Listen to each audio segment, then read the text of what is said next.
So, given the situation, we're going to complete the given table. Okay, first situation. You need to get a rolling a die to win in the game of snake and ladder. Let us analyze the given situation. Based on the given situation, what do you think is the experiment? Ano yung experiment na ginawa? Yes, Buriel, stand up. Very good, rolling a die. That is the experiment. Now, if I will roll a die, how many possible outcomes? 6. So, what are those? 1, 2, 3, 4, 5, 6. So, para anak maging sample space yan, maglalagay lang tayo ng braces and capital letter S. That is the sample space. Do you understand? Event natin, for example, when I roll a die, what is the probability of getting an even number? Ano po ba even number? A number that is divisible by 2. O ano-ano yun? 2, 4, 6. Ilan? Tatlo. 3 over ilan lahat yung possible outcome. So, meaning the event is 3 over 6 or just simply 1 half. Number 2 tayo.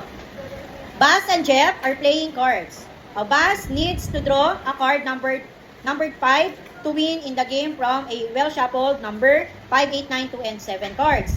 And place face down on the table. Based on the given situation, what do you think is the experiment? Okay, draw a card. Very good. And based on the given, what do you think is the possible outcome? How many cards do we have?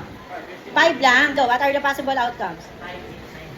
We have 5, 8, 9, 2, and 7. Then, para maging sample space, capital letter S. Then, braces. Then, sulat siya sa loob.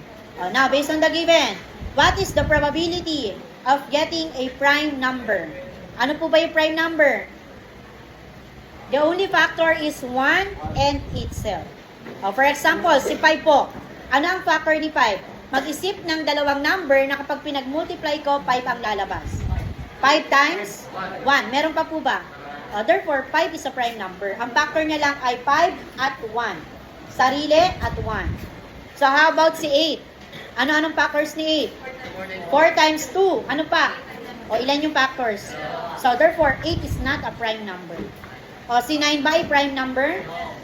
No. Bakit? Kasi may 3 times 3. Si 2 po ba ay prime number? Yes. Ano lang ang factors ni 2? 2 times 1. So, yun lang. Meaning, dalawa na. Si 7 po ba? Prime number po ba? Ilan po yun? 3 over? Ilan lahat? Very good. The probability of getting a prime number is 3 over 5. So, type po lang po yan ha. The answer is 3 over 5. Next, number 3. Getting an odd number when you roll a pair die once.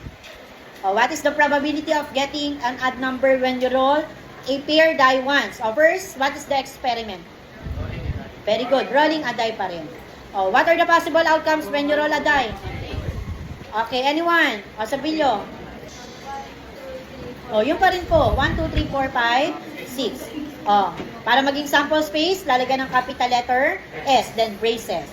Now, what is the probability? When you roll a die, what is the probability of getting an odd number? Ano po yung odd number naman? Okay, 1, 3, 5, meaning not divisible by 2 or hindi pwedeng i-divide kay 2 kasi magkakaroon tayo ng decimal. Okay, ano po yun? 1, 3, 5. Ilan po? 3 over or simply 1 half. Do you understand?